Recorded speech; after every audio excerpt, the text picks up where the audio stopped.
तो hello guys, welcome back to our YouTube channel. मैं आशा करता हूँ आप सभी ठीक होंगे और अपनी पढ़ाई अच्छे से कर रहे होंगे। जैसे कि आप सभी को पता है, आज संविधान दिवस है। आज 26 नवंबर है और 26 नवंबर 1949 को हमारा संविधान लागू हुआ था। मतलब बन के तैयार हो गया था, सबने मतलब एक तरह से मसौदा तैयार करके उसे मान लिया था। एग्जैक्ट डेट 26 जनवरी मतलब डिसाइड की गई थी उसे पूरी तरह लागू करने के लिए। पर काफ़ी सारे प्रबंध जो थे, काफ़ी सारे आर्टिकल आज के दिन लागू कर दिए गए थे। तो इसलिए आज के दिन को हम संविधान दिवस के तौर पे मनाते हैं। आज क्या है? 26 नवंबर। ठीक, 26 नवंबर। ठीक है, तो आज हमारा जो मेन टॉपिक है, हम कॉन्स्टिट्यूशन के ऊपर ही बात करेंगे कि क्या क्या है। मोस्टली कॉन्स्टिट्यूशन क्या है, उसकी इम्पोर्टेंस क्या है और कॉन्स्टिट्यूशन में हमें क्या क्या समस्या आई थी बनाने में और कैसे कैसे बना, ये चीज़ें बात करेंगे। और ज़्यादा लंबा ना इंट्रोडक्शन देते हुए अपना मतलब सेशन जो है चालू करते हैं आज का। चलिए चलते हैं अगले पेज पे। तो सबसे पहले आते हैं हम संविधान की विशेषता पर। ठीक, तो चलिए संविधान की विशेषता और महत्व। देखिए, भारतीय संविधान विश्व का सबसे लंबा और लिखित संविधान है। ये तो आपको पता ही है। ये तो आप सभी को पता भी होना चाहिए, क्योंकि आप भारत के निवासी, अगर कोई जैसे यूएस ऑस्ट्रेलिया वगैरह से बैठ के देख रहा है तो कोई बात नहीं, उसे पता ना हो तो चल जाएगा। पर आप अगर भारत में रहते हुए आपको ये नहीं पता तो फिर दिक्कत वाली बात है। ठीक, इसमें 22 विभाग हैं, 395 अनुच्छेद हैं, 8 अनुसूचियाँ थी, मतलब जब ये बना था। ठीक, अब इसमें संशोधन के बाद बदलाव हुए हैं काफ़ी सारे, तो आप उसको आगे देखते हैं। इसे तैयार करने के लिए 64 लाख रुपए का खर्चा आया था। ठीक, और भारतीय संविधान भारतीय लोकतंत्र की रीढ़ है और इसके निर्माण में शामिल हर व्यक्ति का योगदान अनमूल्य है या अनमोल है। तो देखिए, इसको मैं थोड़ा आपको डिफाइन कर देता हूँ। ये काफ़ी इंपॉर्टेंट बात लिखी है कि भारतीय संविधान भारतीय लोकतंत्र की रीढ़ है। लोकतंत्र जहाँ पे मतलब लोगों द्वारा शासन चलाया जाए, मतलब लोगों के प्रतिनिधि जाए जो शासन चलाए, या फिर जो भी प्रतिनिधि हो वो लोगों के बीच में से ही हो, कोई बाहर से ना उठ के आया हो। ठीक, क्योंकि जिस समय ये संविधान बन रहा था उस समय, मतलब जिस समय चल रहा था उस समय हमारा देश एक तरह से ब्रिटेन का गुलाम था। ठीक, तो हमारे जो फ्रीडम फाइटर थे सभी जो है बहुत ही मेहनत कर रहे थे देश को आज़ाद कराने के लिए। तो उन्होंने यही चीज़ ध्यान रखते हुए रखा कि अब अगला कोई ऐसा ना आए जो अपने आप को मतलब ज़्यादा बड़ा समझ के यहाँ के लोगों का शोषण करे। इसलिए उन्होंने इसको लोकतंत्र बनाने के लिए कदम उठाए कि लोगों के द्वारा ही लोगों का शासन हो और लोगों के लिए शासन हो। लोकतंत्र की एक तरह से परिभाषा हो जाती है लोगों के लिए, लोगों के द्वारा और लोगों का। ठीक, इस टाइप की परिभाषा हो जाती है। तो अब हम अगले पेज पे बढ़ते हैं। इसमें हम बात करेंगे संविधान निर्माण की प्रक्रिया, संविधान सभा की स्थापना और महत्वपूर्ण लोग और उनकी भूमिका। ठीक है, तो आगे बढ़ते हैं। संविधान के प्रमुख सिद्धांत। देखो, अगर हम संविधान की बात करें और बाबा साहब भीमराव अम्बेडकर की बात ना करें तो फिर हम संविधान कभी पूरा पढ़ ही नहीं सकते, क्योंकि यही इकलौते एक ऐसे महान शख्स हैं जिन्होंने मतलब सारे, अगर जितनी मेहनत बाकी सब मेंबरों ने करी उससे कहीं गुना ज़्यादा अकेले इन्होंने करी। ये पूरे भारत में इनके नाम का या विश्व में कहे तो डंका बजता है। बहुत मतलब एजुकेटेड इंसान है, बहुत एजुकेटेड इंसान थे। सॉरी, अब तो हमारे बीच नहीं रहे, ये बड़ी अफसोस की बात है। ठीक, तो इन्हें फादर ऑफ इंडियन कॉन्स्टिट्यूशन भी कहा जाता है। ठीक है, और इन्होंने ही भारतीय संविधान को लिखा है, क्योंकि जो बाकी लोग थे उनका ऐसा था, कई बीमार हैं, कोई कहीं बिजी है, कोई कहीं बिजी है, तो सारा भार डॉक्टर बाबा साहब भीमराव अम्बेडकर के ऊपर आ गया था। तो इन्होंने अकेले ही संविधान लिखा था। ठीक अब आगे बात करते हैं भारतीय संविधान निर्माण प्रक्रिया और इसकी प्रमुख हस्तियां। तो भारत का संविधान एक विस्तृत और अद्वितीय दस्तावेज है जिसे तैयार करने में कई महत्वपूर्ण चरण और लोग शामिल थे। यह प्रक्रिया स्वतंत्र भारत को एक सशक्त, लोकतांत्रिक और समावेशी शासन प्रणाली देने के लिए की गई थी। देखिए, तो संविधान का मोस्टली जो काम होता है वो एक देश को चलाना होता है, या देश को चलाने के लिए जो कानून होते हैं, नियम होते हैं, उनको बना के एक तरह से इकट्ठा रखना। क्योंकि अगर कोई भी जो टॉप पे है वो अपने हित के लिए क्या करेगा, बदलाव करने की सोचेगा मैं ही बना रहा हूँ। पर संविधान क्या है, उसे उस चीज से रोकता है कि अगर तुम जनता के लिए काम नहीं करोगे तो जनता तुम्हें नहीं चुनेगी और तुम उस पोस्ट पे या उस गद्दी पे नहीं बने रहोगे। संविधान की ये पावर है। भारत देश के अंदर संविधान से बड़ा कुछ नहीं है, ये रियलिटी है। न्यायपालिका, कार्यपालिका, राष्ट्रपति, प्रधानमंत्री, कोई भी संविधान से बड़ा नहीं है। भारत में सबसे बड़ा संविधान है। संविधान ही है जो इन सबको इनकी पावर बताता है कि एक तरह से प्रधानमंत्री जी की पावर क्या है, राष्ट्रपति जी की पावर क्या है, जो चीफ जस्टिस ऑफ इंडिया है उनकी पावर क्या है।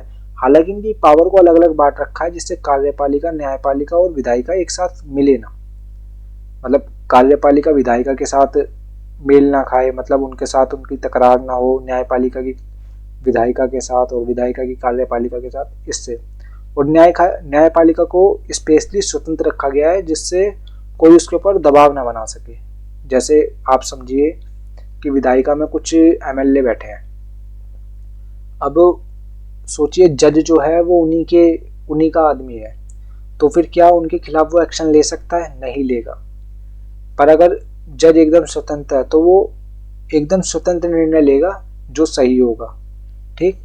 तो इसलिए काफी इंपॉर्टेंट हो जाता है संविधान। तो आगे बढ़ते हैं। संविधान निर्माण की प्रक्रिया, संविधान सभा की स्थापना है, इसके बारे में बात करते हैं। तो पहला पॉइंट है, संविधान सभा की स्थापना कैबिनेट मिशन योजना के तहत 1946 में की गई थी, ठीक।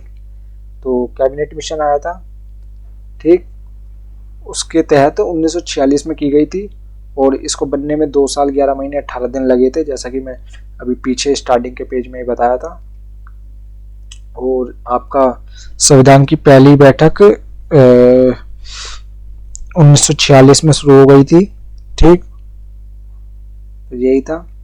तो आगे देखते हैं। इसमें कुल 389 सदस्य थे, लेकिन भारत के विभाजन के बाद पाकिस्तान के लिए अलग संविधान सभा बनी, ठीक।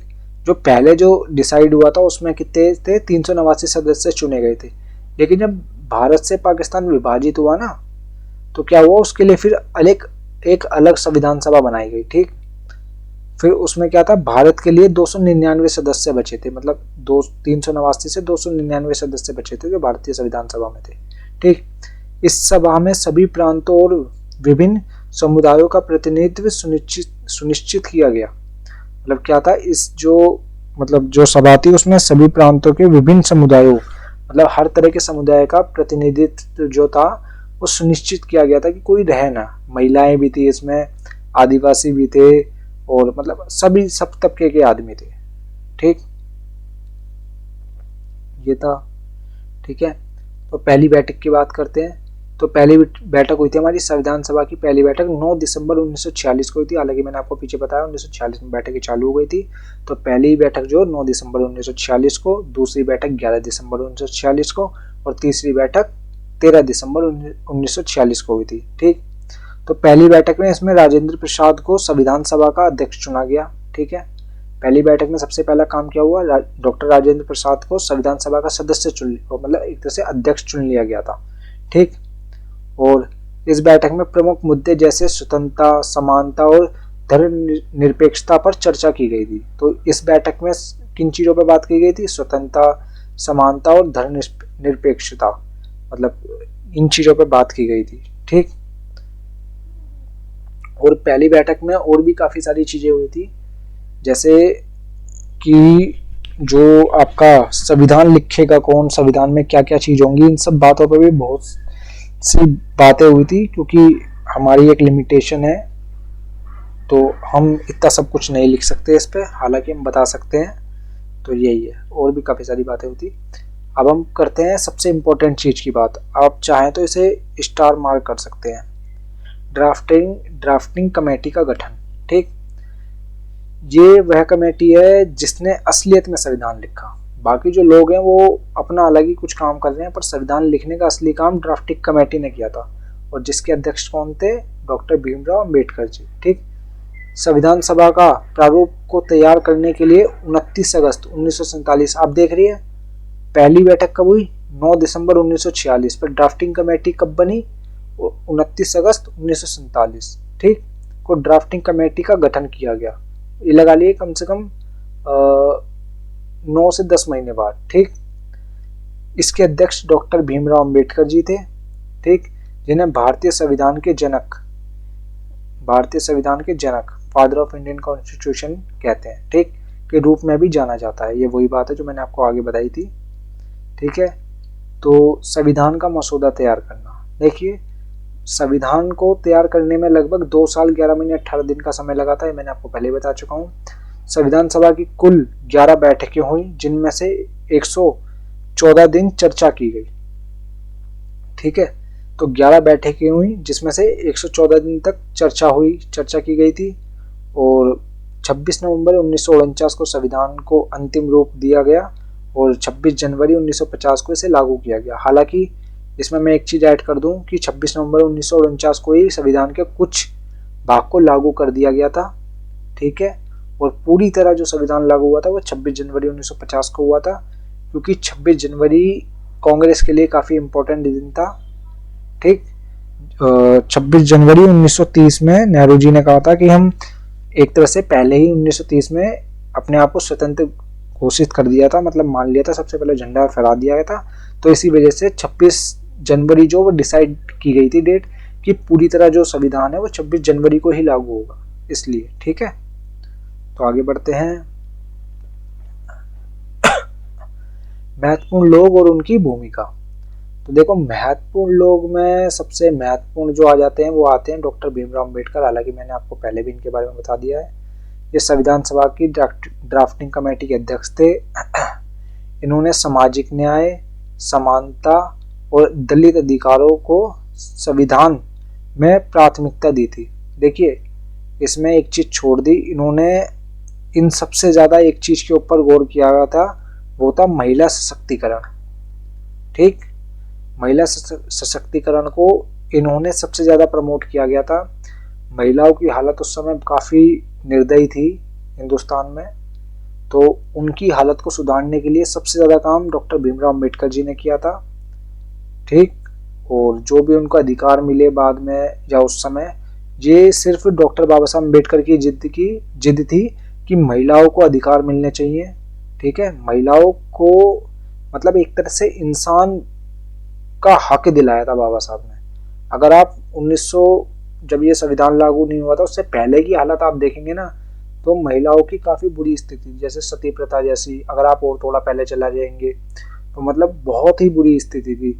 महिलाओं को मतलब बड़ा प्रताड़ित किया जाता था, 2-2 शादी कर लेते थे लोग, एक को छोड़ देते थे। इस तरह की काफी सारी रूढ़ियां थी जिससे महिलाएं काफी परेशान थी। पर जैसे ही बाबा साहब आए, बाबा साहब ने बहुत काम किया महिलाओं के लिए। ठीक है, और ये सिर्फ मैं आपको एक तबके की महिला नहीं बता रहा हूँ, मैं आपको ये हर महिला बता रहा हूँ। हिंदू, मुस्लिम, सिख, ईसाई, जैन, बौद्ध, सब महिलाओं के लिए काम किया। ठीक, क्योंकि इन्होंने जो भी कानून बनाया महिलाओं के लिए, ये ऐसा नहीं सिर्फ किसी एक धर्म की महिलाओं के लिए बनाया, सबके लिए बनाया गया। ठीक, किसी के साथ कोई भेदभाव नहीं। ठीक, इन्हें भारतीय संविधान का वास्तुकार भी कहा जाता है। इन्होंने संविधान लिखा था, जैसा कि मैंने आपको पहले बताया है। फिर आते हैं डॉक्टर राजेंद्र प्रसाद जी। ये संविधान सभा के अध्यक्ष थे, जिनको पहली बैठक 9 दिसंबर 1946 में चुना गया था। इन्होंने संविधान निर्माण प्रक्रिया का नेतृत्व किया और सभी सदस्यों के बीच समन्वय स्थापित किया। तो क्या करा था इन्होंने संविधान निर्माण प्रक्रिया का नेतृत्व किया था, मतलब एक तरह से हेड थे, और इन्होंने नेतृत्व किया था कि कौन क्या काम करेगा। ठीक, और सबको अपने कार्य के हिसाब से समन्वय किया था, उनको बताया था कि आप ये काम कीजिए। और दूसरे पे बात करें और पंडित जवाहरलाल नेहरू जी का नाम ना है, ऐसा हो नहीं सकता। ये हमारे देश के पहले प्राइम मिनिस्टर थे और सबसे लंबा कार्यकाल प्राइम मिनिस्टर का इन्हीं का ही है। हालांकि इस समय मोदी जी भी रेस में हैं, हो सकता है वो इनका रिकॉर्ड तोड़ दें, पर इनका 16 साल कुछ महीने का वो है रिकॉर्ड। हालांकि देखते हैं मोदी जी तोड़ पाते हैं नहीं तोड़ पाते, तो इसके लिए आप बने रहिए, हम तो आपको अपडेट देंगे ही। अगर ऐसा कुछ होता तो हम आपके लिए वीडियो बना देंगे उसके ऊपर अलग से। ठीक है, तो पंडित जवाहरलाल नेहरू जी के बारे में बात करते हैं। तो इन्होंने उद्देश्य प्रस्ताव पेश किया था, ऑब्जेक्टिव रेजोल्यूशन पेश किया, जिसने संविधान के मूल सिद्धांतों की नींव रखी थी। ठीक है, इन्होंने क्या पेश किया था, उद्देश्य प्रस्ताव। ठीक, और आई थिंक ये इन्होंने दूसरी बैठक में पेश किया गया था और इसे चौथी आई थिंक 5वीं बैठक में एक्सेप्ट कर लिया गया था जनवरी की तरफ। तो उसके बाद उद्देश्य प्रस्ताव लागू हो गया था, फिर अपना आगे बढ़ गए थे। तो फिर आगे बढ़ते हैं। सरदार वल्लभ भाई पटेल जी बहुत ही ज़्यादा इम्पोर्टेंट शख्स, आपने सुना होगा, इन्हें लौह पुरुष कहा जाता है भारत का। ठीक, इन्होंने प्रांतों और रियासतों को एकजुट करने में अहम भूमिका निभाई। ठीक है,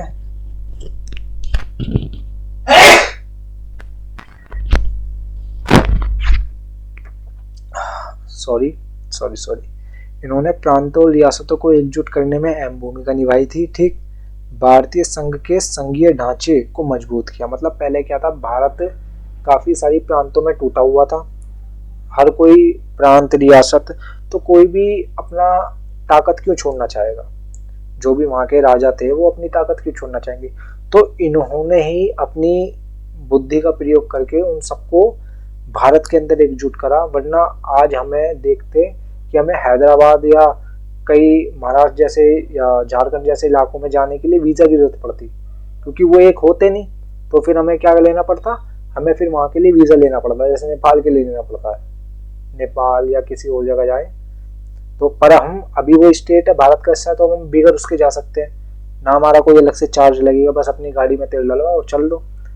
तो यही जो बहुत इम्पोर्टेंट, आपको लग रहा होगा ये बहुत छोटा काम है, पर आप सोच ही नहीं सकते उस समय राजाओं के पास कितना पैसा होता था, और उनसे ये चीज मनवा लेना ये अपने आप में ही एक मतलब एक, आप ये नहीं सोच रहे इंसान का दिमाग किस लेवल पे काम करता है। तो बहुत ही समझदार इंसान थे, आप इनके बारे में पढ़िएगा, नहीं तो मैं एक अलग से डेडिकेटेड वीडियो बना दूंगा सरदार वल्लभ भाई पटेल पे और डॉक्टर भीमराव अम्बेडकर जी के ऊपर। ठीक, तो आगे बात करते हैं हम महात्मा गांधी जी की। हालांकि वे संविधान सभा के सदस्य नहीं थे, लेकिन उनके विचार जैसे ग्राम स्वराज और समाज के अंतिम व्यक्ति तक न्याय की अवधारणा संविधान में परिलक्षित हुई।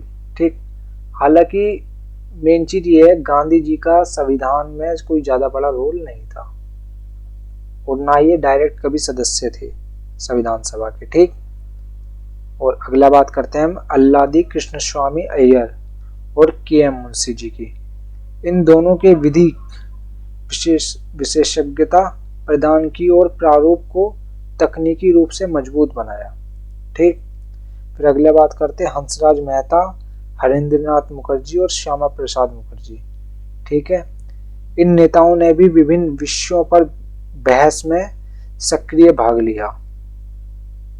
ठीक, फिर हम बात करते हैं संविधान के प्रमुख सिद्धांत की। तो प्रमुख सिद्धांत है धर्मनिरपेक्षता, राज्य का कोई धर्म नहीं होगा। धर्मनिरपेक्षता का एक तरह से आप व्याख्या भी समझ सकते हैं। धर्मनिरपेक्षता का मतलब क्या होता है, धर्मनिरपेक्ष मतलब होता है कि किसी भी राज्य का कोई धर्म नहीं होगा। हालांकि कई लोगों को ये दिक्कत रहती है कि राज्य हम किसे कहते हैं, राज्य है क्या, कोई भी सरकारी सोसाइटी को भी राज्य का दर्जा दिया जाता है, जो भी सरकारी हो। ठीक, सरकारी स्कूल वो भी एक तरह से राज्य की तरह ही होता है, उसका कोई धर्म नहीं हो सकता, वो सबके लिए एक समान है, उसमें किसी के साथ भी भेदभाव नहीं हो सकता। अगर होता है तो फिर उसके ऊपर एक्शन लिया जाएगा कोर्ट के द्वारा। अगर किसी के साथ भी ऐसा होता है तो वो कंप्लेंट दायर कर सकता है किसी भी कोर्ट में, उस संस्था के खिलाफ एक्शन लिया जाएगा। अगर वो सरकारी संस्था है और उसने किसी भी शख्स के साथ, किसी भी धर्म किसी भी जाति का हो, अगर उसके साथ भेदभाव करती है तो। ठीक, हालांकि प्राइवेट जो है वो ये सब कर सकती है, प्राइवेट भेदभाव कर सकती है, वो चाहे तो किसी एक पर्टिकुलर धर्म के लोगों को विशेषता दे सकती है। ठीक, जैसा कि आपने सुना भी होगा कि मोमडन कॉलेजेस में काफ़ी सीटें जो होती हैं मोमडन के लिए होती हैं। ठीक, अब हम बात करते हैं लोकतंत्र। लोकतंत्र के बारे में मैंने आपको पहले ही बता दिया। लोकतंत्र जो ही नागरिक के वोट देने का अधिकार की बात करता है, मतलब नागरिकों के लिए, नागरिकों के द्वारा नागरिकों का शासन। ठीक, प्रत्येक नागरिक को वोट देने का अधिकार की बात करता है लोकतंत्र। फिर हम बात करते हैं तीसरी सामाजिक न्याय। सामाजिक न्याय मोस्टली ये न्यायपालिका की बात कर रहे हैं, ठीक। तो जाति, धर्म, लिंग या भाषा के आधार पर भेदभाव का निषेध, मतलब किसी भी प्रकार से आप भेदभाव नहीं कर सकते, ठीक है। जाति, लिंग और भाषा के आधार, बाकी आप अन्य किसी उस पर कर सकते हैं। यही एक चीज जो उस समय के जो थोड़े अमीर तबके के लोग थे वो ये चाहते थे कि इतने में आप इसको सिमटा के रख दो कि इससे भेदभाव नहीं होगा, बाकी अदर चीजों से आप कर सकते हैं। आप जाति से नहीं कर सकते, धर्म से नहीं कर सकते, लिंग से नहीं कर सकते, भाषा से नहीं कर सकते, पर आप अन्य किसी चीज से कर सकते हैं। आप सोचेंगे कि मैं क्या कह रहा हूँ, पर ये रियलिटी है। कई लोग सोचेंगे कि ये क्या बता रहा है कि भाई इन पे नहीं कर सकते बाकी और से कर, नहीं, ये रियलिटी है। आप इन चीजों पे भेदभाव नहीं कर सकते, पर आप किसी और चीज पे भेदभाव कर सकते हैं। नहीं तो आप समाज में चलिए, घूमिए, थोड़ा बाहर निकलिए, आपको पता लग जाएगी ये चीजें, ठीक है। तो आगे बढ़ते हैं। संघीय ढांचा। संघीय ढांचा है केंद्र और राज्यों के बीच शक्तियों का विभाजन। देखिए, हम कई बार सुनते हैं केंद्र के पास ज्यादा शक्तियां हैं, राज्य कहते हैं कि केंद्र में काम नहीं करने दे रहा, कई बार केंद्र कहता है जी राज्य में काम नहीं करने दे रहा। तो ये चीज है। तो संविधान ने क्या करा था कि केंद्र और राज्यों के बीच में जो शक्तियां थी ना उनको बांट दिया था, ठीक। संघ सूची, समवर्ती सूची, और मतलब दोनों की एक, जैसे केंद्र की ताकत अलग, राज्यों की ताकत अलग, और केंद्र राज्यों की एक संघीय ताकत अलग, ठीक। मतलब एक तरह से कानून बनाने की ताकत की बात कर रहे हैं, ठीक है। अब अगले पे आते हैं। तो फिर हमारा दरअसल क्या है, यहीं तक था, काफ़ी डिटेल की मैं बात कर ली हमने। तो इतने पे ही हम विराम देते हैं, इससे ज़्यादा आपके उसमें नहीं आएगा। देखिए, अगर आपको थोड़े टाइम में ज़्यादा जल्दी कवर करना है तो हमारे साथ बने रहिए, ठीक है। और हम आपको ऐसी ही इंटरेस्टिंग वीडियो ला के देते रहेंगे, और आप इंजॉय भी करेंगे और सीखेंगे भी काफ़ी कुछ, ठीक है। तो मैं यहीं अपनी वाणी को विराम देता हूँ, और आशा करता हूँ आप सभी ठीक होंगे, और आपसे मिलेंगे अगली वीडियो में जल्द ही। Thank you for watching. हमारे चैनल दी मेट्रिकुलस 07 को फॉलो करना ना भूलें, और मेरा नाम आप सभी जानते होंगे, जैसे कि स्क्रीन पे आ रहा है, मुरली कार्तिक। धन्यवाद। तो मिलते हैं आपसे अगली वीडियो में। जय हिंद, जय भारत, जय संविधान।